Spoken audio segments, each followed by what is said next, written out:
Good morning everyone, আমি অলকা। আমার চ্যানেলে আপনাদেরকে ওয়েলকাম করছি। সকাল শুরু হয় সেই 7টার সময়।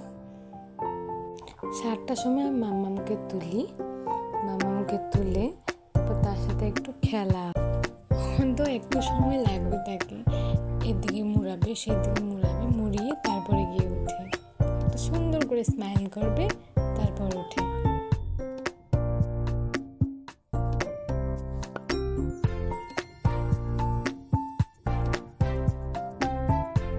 সকাল সকাল তার ফেসটা দেখে অনেক ভালো লাগে, যে তার হাসিও একটা মুখটা দেখে মনটা অনেক খুশি হয়ে যায়।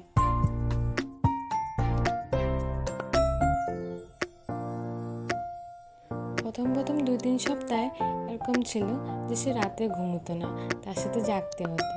কিন্তু এখন দেখছি যে তার 2 মাস কমপ্লিট হয়ে 3 মাসে পড়লো, তখন মাম্মাম প্রত্যেক রাতে ভালোভাবে ঘুম দেয়, কিন্তু তাকে উঠে ব্রেস্ট ফিডিং করানো হয়। তারপর সে সেই 7টার সময় জেগে ওঠে। ঘুম থেকে ওঠার পর আমি তার মুখটা পরিষ্কার করে দিই লিটল ওয়াইপস দিয়ে। সে পরিষ্কার করার পর তারপর যা করার করি।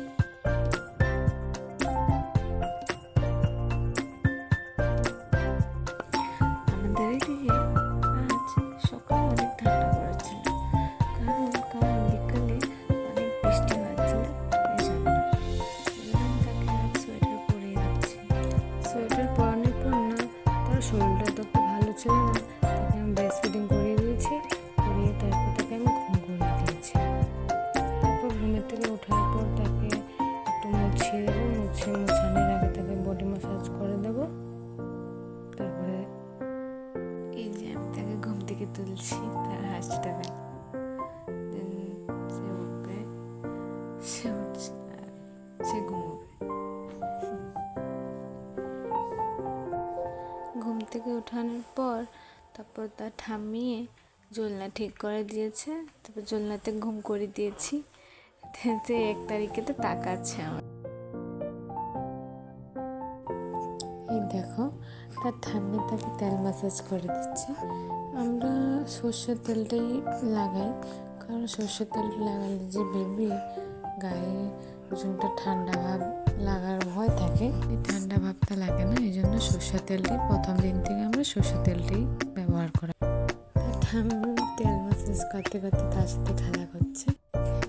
তেল লাগানোর পর আমি তারপর তাকে গরম জল করে মুখতে কাপড় এরকম চুপিয়ে তার গাটা মুছিয়ে দিয়েছি।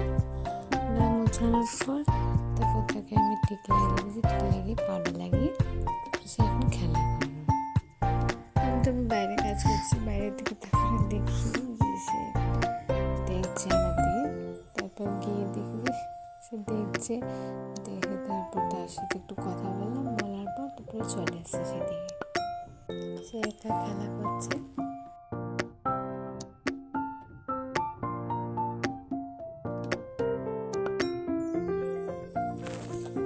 দেখি বাইরের দিকে একটু রোদ উঠেছে।